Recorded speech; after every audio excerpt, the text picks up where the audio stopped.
On that gala night inside a mansion of glass and marble, a worn-out waitress balanced trays while trying to hide the exhaustion of someone raising a child on her own.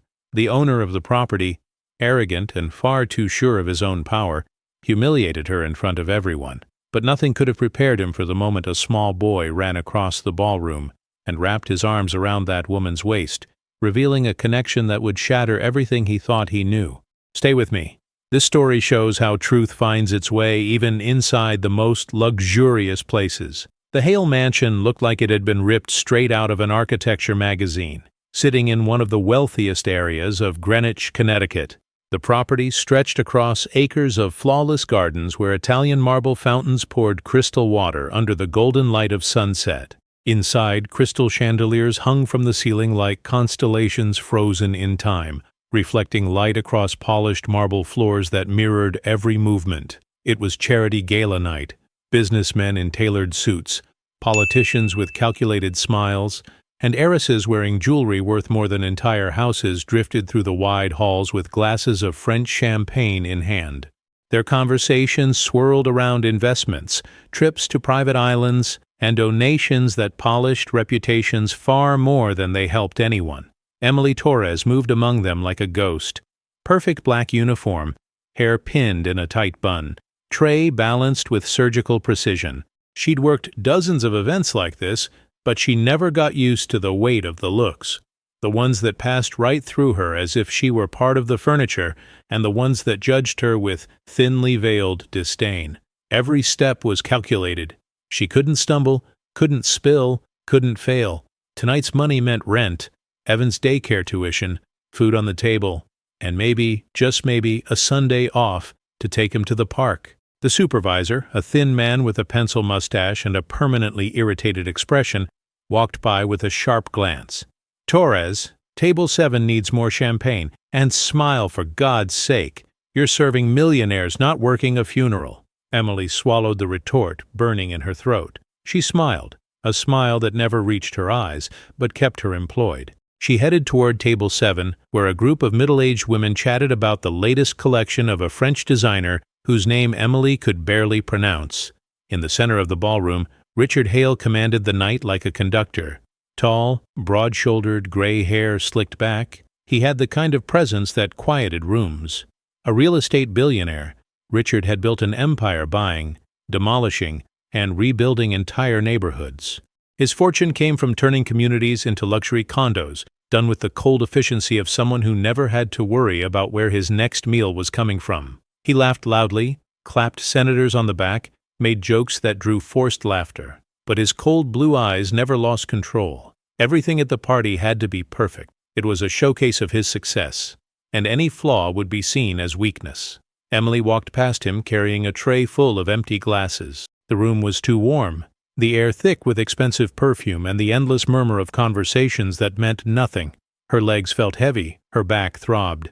Just 2 more hours.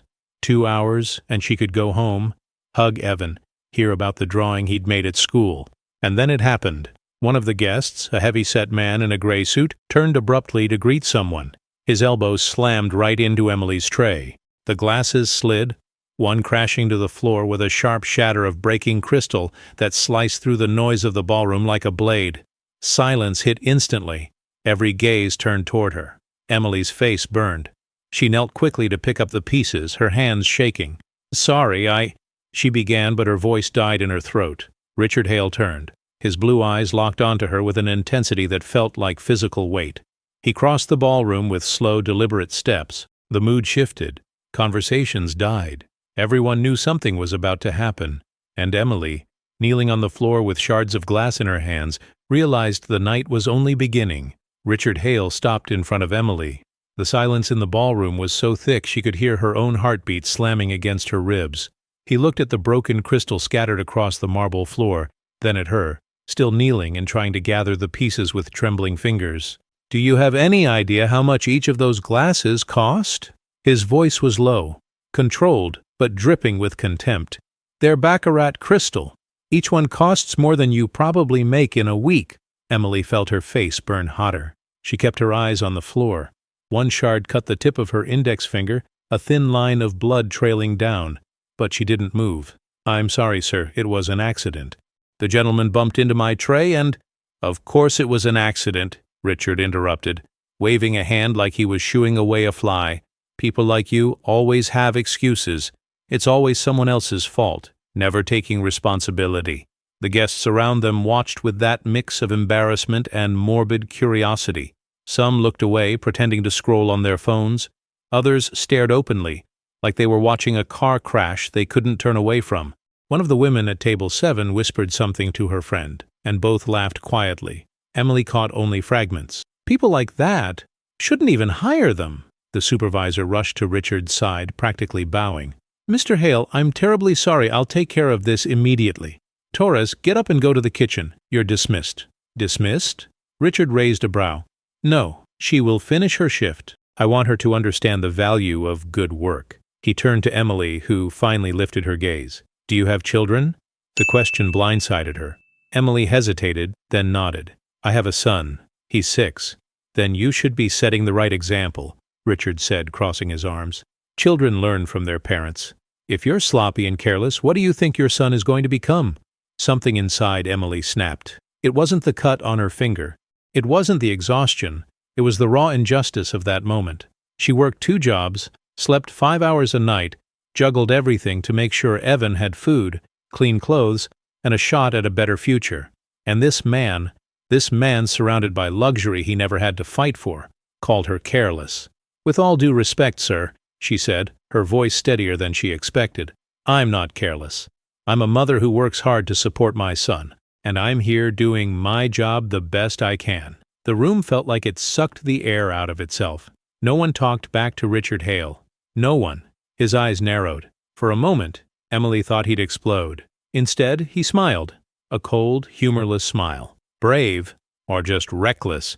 He turned to the supervisor. "She stays, but deduct the cost of the glasses from her paycheck. Maybe then she'll learn to be more careful." The supervisor nodded quickly, grabbing Emily by the arm and practically dragging her away. Conversations slowly resumed, the moment dissolving into the collective indifference of people for whom Emily was nothing but a temporary inconvenience. In the kitchen, Emily braced her hands on the stainless steel sink, trying to steady her breath. Tears burned at the corners of her eyes, but she held them back. She couldn't cry. Not here. Not in front of them. She checked her phone. A message from the babysitter. "Evan asked when you're coming back. Said he has a surprise for you." Emily smiled despite everything. Evan, her boy. The reason behind every sacrifice, every humiliation swallowed, every extra shift taken. She wiped the blood from her finger, tucked the loose strands of hair back into her bun, and returned to the ballroom.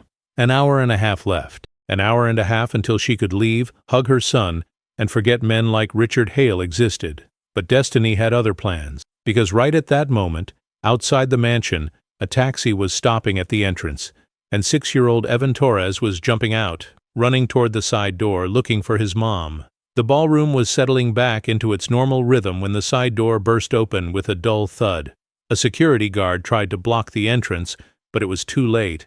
A tiny figure darted past him, weaving through legs with the natural determination only a child knows. "Mom! Mom!" Evan's high-pitched voice sliced through the ballroom like an alarm. Emily, who was serving appetizers at table 9, froze. The blood drained from her face. She turned slowly, barely believing what she was seeing. Evan was sprinting toward her, his worn-out sneakers slapping against the polished marble, his Spider-Man backpack bouncing behind him. His brown eyes lit up with pure joy the moment he spotted her. He didn't see the imposing mansion, the elegant guests, the world he didn't belong to. Evan saw only Emily. "Evan!" Emily dropped the tray on a nearby table and crouched down, opening her arms. The boy threw himself into them with all the strength his small body could muster. "My God, what are you doing here? Where's Mrs. Ramirez?" "She let me come," Evan said excitedly, still clinging to his mother's neck. "I made a drawing for you at school and I didn't want to wait. Look." He started digging into his backpack. Emily held his hands, trying to make sense of the situation. The babysitter let him come? That made no sense. But there wasn't time to think. Every pair of eyes in the ballroom was on them. The murmuring started soft, then grew. People watched Evan with curiosity, some with thinly veiled irritation at the interruption, but some looks were different. Some noticed details. "What a beautiful child," a woman whispered to her friend. "But those eyes, incredible," another replied, tilting her head. "They remind me of someone." Richard Hale was across the ballroom, talking to a Japanese investor when he heard the commotion. He turned, irritated, ready to order security to remove whoever was causing the disturbance. Then he saw the boy in the arms of the waitress he'd humiliated minutes earlier. Richard took 2 steps forward, forgetting the investor entirely. His eyes locked on Evan with an intensity that made the air around him feel heavier. The boy's face, the bone structure, the jawline, the eyes, especially the eyes, blue. Not his mother's brown, but blue. A cold blue, identical to the one Richard saw in the mirror every morning. And it wasn't just the color. It was the shape, the spacing, the way they caught the light. It was like looking at a childhood photograph of himself. The whiskey glass in his hand slipped slightly. He tightened his grip until his knuckles turned white. "Impossible," he muttered, though no one around him heard. Emily felt Richard's gaze before she saw him. When their eyes met across the ballroom, she saw recognition crash into his face. She saw arrogance crumble into confusion, and then shock. She knew that look. She'd seen it before, 7 years ago, under very different circumstances. "Evan, we need to go," Emily whispered, guiding her son toward the exit. "But, Mommy, I didn't even show you the drawing yet." "Later, baby. Mommy's working and—" "Wait." Richard's voice came from behind them, firm and controlled, but carrying something Emily couldn't identify. Fear? Disbelief? Emily closed her eyes for a second, breathing deeply. Then she turned, instinctively placing herself between Richard and Evan. Richard approached slowly, as if in a trance. Guests watched, confused by the sudden shift in atmosphere. The man who just moments ago had been humiliating an employee now looked like he'd seen a ghost. He stopped 3 meters away, staring at Evan. The boy, unaware of the tension, looked back with curiosity. "Hi," Evan said with a smile. "Are you the owner of this giant house?" Richard didn't answer. His eyes traced every detail of the boy's face, the small dimple in his chin, the shape of his ear, the way his hair fell over his forehead. All those details that matched the family portraits hanging in the upstairs hallway. "How old are you?" Richard asked, his voice rough. 6, Evan said proudly, holding up his fingers. "I'll be 7 in April." April. Richard did the math in his head. Went back 7 years. Back to a summer he tried hard to forget. To a woman with a shy smile who served him coffee at the restaurant near his office. To nights that lasted until dawn, and promises he broke the moment he remembered how different their worlds were. Emily saw the exact second he reached the conclusion. She watched the color drain from his face. Emily. Richard said her name for the first time that night, and there was something completely different in his voice. "We need to talk." The entire ballroom was silent now, waiting. Richard didn't wait for her answer. He turned and walked toward the private office down the side hallway, expecting Emily to follow. She hesitated, gripping Evan's hand tightly. "Mommy, who's that man?" Evan asked, looking up with innocent blue eyes. "Nobody important, sweetheart," Emily said, but the lie tasted bitter. "Stay here with Mrs. Rosa for a minute, okay?" One of the cooks, a kind-faced Latina woman, waved to Evan. "Come here, pequeño. I've got some cookies in the kitchen that'll make you very happy." Evan grinned and followed her, his backpack bouncing behind him. Emily took a shaky breath and walked toward the office. Each step felt heavier than the last.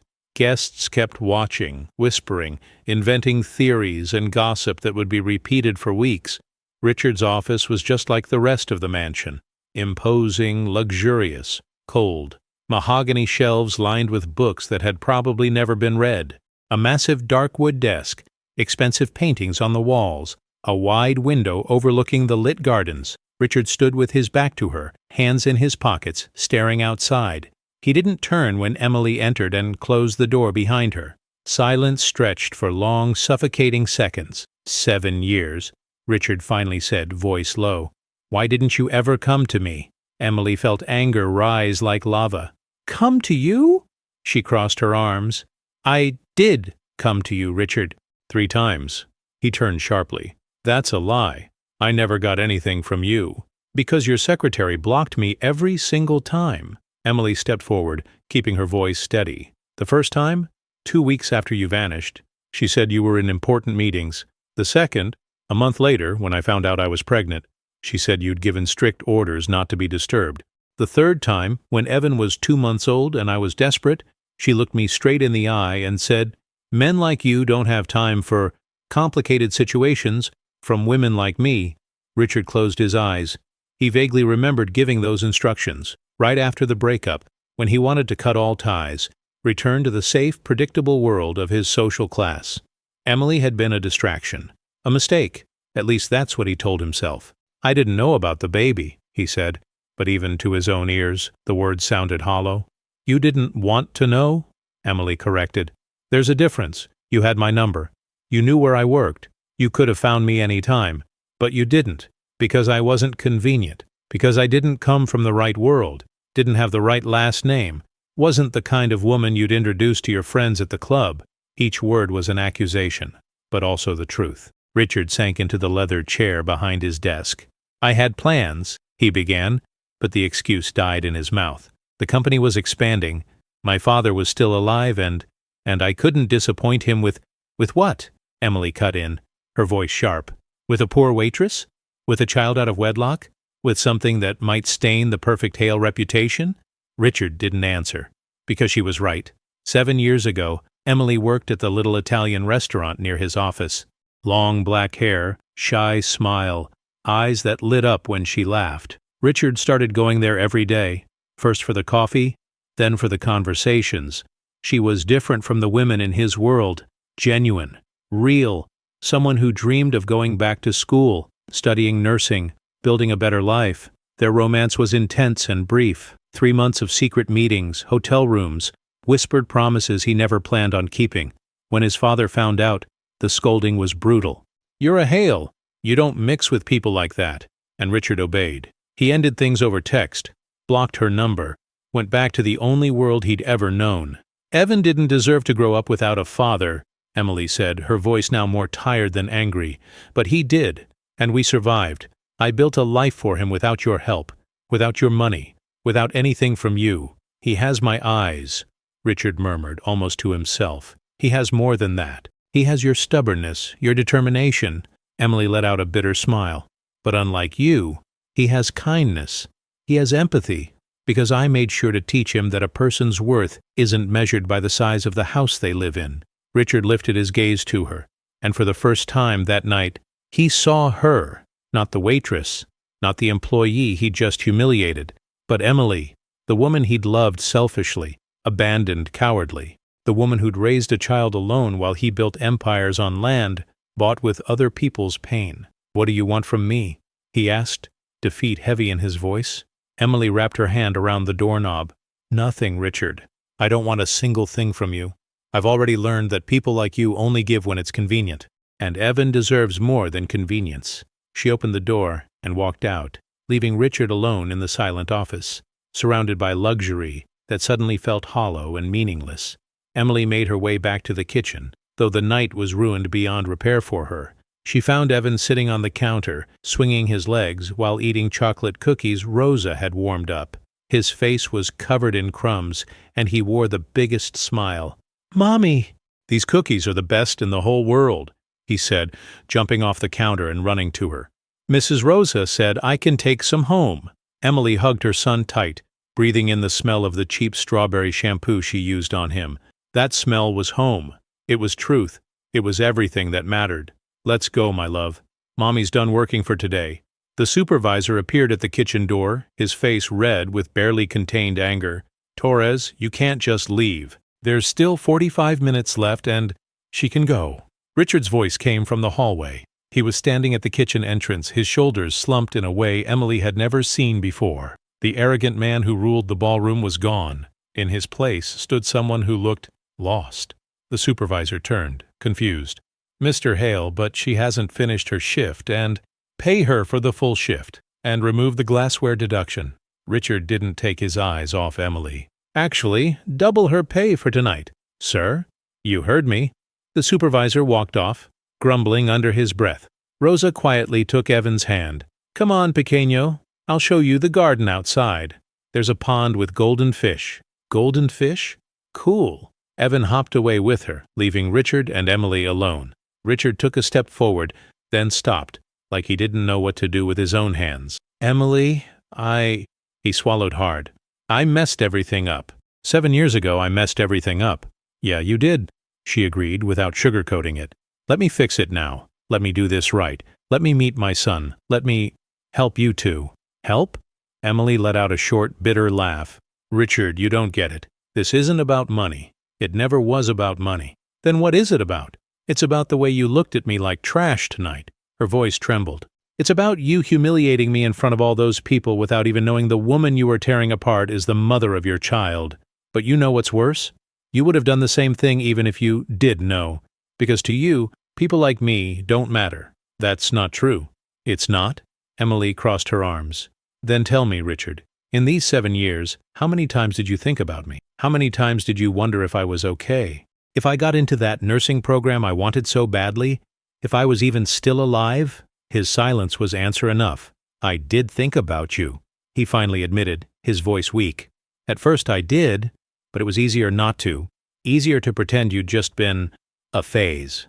A lapse in judgment I could bury and move on from. And did you? Move on? Richard looked around the industrial kitchen, then down at his Italian leather shoes that cost more than Emily's monthly rent. I built an empire. I doubled the family's fortune. I was on magazine covers 3 times. I became exactly who my father wanted me to be. He lifted his gaze, and Emily saw something broken in his eyes. But no, I didn't move on, because every time I saw a woman with a baby, I wondered if you'd had the child. Every time I drove past that Italian restaurant, I looked inside hoping to see you. I just never had the courage to do anything about it. Cowardice isn't the same thing as regret, Emily said. I know. Richard rubbed his face with both hands. But I'm here now. I'm seeing my son for the first time and he's perfect, Emily. He's absolutely perfect.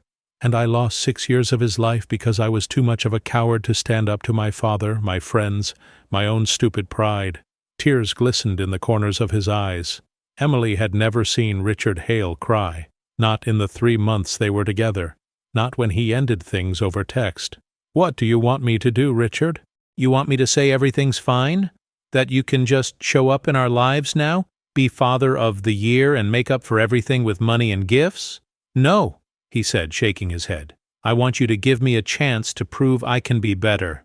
Not for Evan. For him, I'm going to be better no matter what, even if you never let me get close. But for you, Emily, because you deserved more than what I gave you 7 years ago. You deserved respect. You deserved honesty. You deserved someone who had the guts to fight for you. Emily felt her own tears burn. I don't need you, Richard, and Evan doesn't either. We've made it this far without you, and we're going to keep going. I know you don't need me. You two are stronger than I'll ever be. He gave a sad smile. But maybe I need you to learn how to be human again. Outside, Evan's excited voice echoed as he counted the fish with Rosa. Emily looked out the kitchen window and saw her son pointing at the pond, his blue eyes shining with pure joy. She turned back to Richard. One chance, she said. Just one. And at the first sign you're going to hurt my son, that you're going to make him feel like he's less than he is, I disappear from your life forever. Got it? Richard nodded, not trusting his own voice. Emily took a deep breath and walked toward the door. Before leaving, she stopped and looked back. And Richard, that man who humiliated me out there tonight? That man doesn't get anywhere near Evan. Ever. She walked out, leaving Richard alone with the weight of his own choices. 3 weeks went by after that night. Richard canceled meetings, postponed business trips, and did something he'd never done before in his life. He put something above work. He started slowly, respecting the boundaries Emily had set. Coffee at a small bakery in her neighborhood. Then a walk in the park with Evan while Emily watched from a distance, eyes glued to every move. Evan, with the natural innocence of a child, accepted Richard with curiosity. He asked questions about cars, about the mansion, about what it was like to have so much money. And Richard, for the first time, found himself without ready-made answers, because Evan's questions didn't come from envy or greed. They came from genuine curiosity about who this strange man was that his mom said was important. It was on a rainy Saturday that everything changed. Richard had promised to take Evan out for ice cream. He arrived at the address Emily had given him, an old 3-story building with peeling paint and creaky stairs. The elevator was broken. Richard climbed all 3 flights carrying a stuffed bear he'd bought, breathing in the smell of dampness and old food soaked into the walls. When Emily opened the door, Richard saw for the first time where his son lived. The apartment was tiny, a living room that was also the kitchen, 1 small bedroom, and a bathroom. The walls were stained with moisture. The furniture was old, patched up, but it was clean, organized, and on the walls dozens of Evan's drawings taped up, superheroes, dinosaurs, a woman who was clearly Emily with a giant heart next to her. "Sorry about the mess," Emily said, not really sounding embarrassed. "Evan! Richard's here!" Evan came running out of the bedroom, already wearing his sneakers and his Spider-Man jacket. "Are we going in your big car again? The really cool black one?" Richard crouched down to his level. "We are. But first I need to talk to your mom. Can you wait just a minute?" Evan nodded and ran back to his room. Richard stood and looked at Emily. "You two can't keep living here." Emily crossed her arms, that defensive posture snapping back instantly. "Oh, we can't? And who exactly decides where me and my son live? You? This isn't about control, Emily. It's about safety. There's mold on these walls. The building's not safe. Evan deserves better than this. Evan deserves better than a lot of things." Her voice was sharp. "But this is what I can give him with what I make. And he is happy, Richard. Look around. Look at his drawings. He's happy because he has love, not because he has luxury. I know that." Richard ran a hand through his hair, frustrated. "But let me help. Not out of guilt, not out of obligation. Because he's my son, too. And because you shouldn't have had to carry all of this alone all these years." Emily sat down on the old couch, suddenly looking exhausted. Richard sat beside her, keeping a respectful distance. "I'm scared," she admitted quietly. "Scared you'll come into his life, make promises, and then disappear when you realize being a father is hard. That it's not just weekend outings and ice cream. It's waking up in the middle of the night when he has a nightmare. It's dealing with tantrums, bad grades, fever at 3 a.m. I know it won't be easy." Richard stared down at his hands. "But I want to try. I want to be the dad he deserves. And I want you to stop working in places where people like me treat you like trash." Emily let out a humorless laugh. "And what am I supposed to do? Become some rich guy's kept woman? Live off your money? No, you're going to finish that nursing degree you always wanted." Richard pulled an envelope from his coat pocket. "I called the university.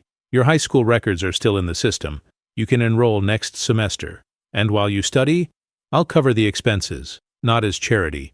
As 6 years of back child support, I should have been paying from day one." Emily took the envelope with trembling hands. Inside were enrollment forms, financial aid info, a class schedule. "Why are you doing this?" "Because that night, when I humiliated you in front of everyone, I saw what I'd turned into." Richard's voice cracked. "I saw a man who measures worth by the size of a bank account, who treats people like they're disposable, who forgot that everyone has a story, a struggle, a dignity that deserves respect." He stood and walked over to the window, looking down at the busy street below. "My father raised me to believe we were better than everyone else, that our wealth gave us the right to look down on people, and I believed it, until I saw my son living in an apartment with mold on the walls while I live in a 15-bedroom mansion." He turned around. "I can't change the past, Emily. I can't give back the 6 years I lost, but I can try to be different from now on." Emily wiped the tears running down her face. She had come prepared to fight, to keep her walls high and unbreakable. But there stood Richard, not offering money to buy forgiveness, but offering it to correct an injustice. "Fine," she said at last, "but with conditions. Evan keeps living with me. You don't interfere with my parenting decisions. And if I finish college, it's because I earned it, not because you bought it for me. Deal." Evan appeared in the bedroom doorway. "Are you done talking? Can I go get ice cream now?" Emily smiled and nodded. Evan sprinted toward the door, practically bouncing with excitement. Richard started to follow him, then paused beside Emily. "Thank you," he said softly, "for giving me this chance, for being strong enough to even consider forgiving me when I didn't deserve it." Emily held his wrist for a second. "I haven't forgiven you yet, Richard. Forgiveness is something you earn over time, but I'm willing to see if you've really changed." They walked out together. In the car, Evan chattered nonstop about all the flavors of ice cream he wanted to try. Richard drove, glancing at his son in the rearview mirror. Emily sat beside him, watchful, but no longer tense. It wasn't a perfect ending, but it was a real beginning. And for the first time in 7 years, Richard Hale understood that mansions and bank accounts don't build legacies. People do, love does, responsibility does, and he was finally ready to learn. A person's worth is never measured by what they own, but by what they offer others when no one's watching. Humiliating someone is easy. Owning your mistakes is the real act of greatness. If this story touched your heart, share it. Someone out there might need to hear exactly this today.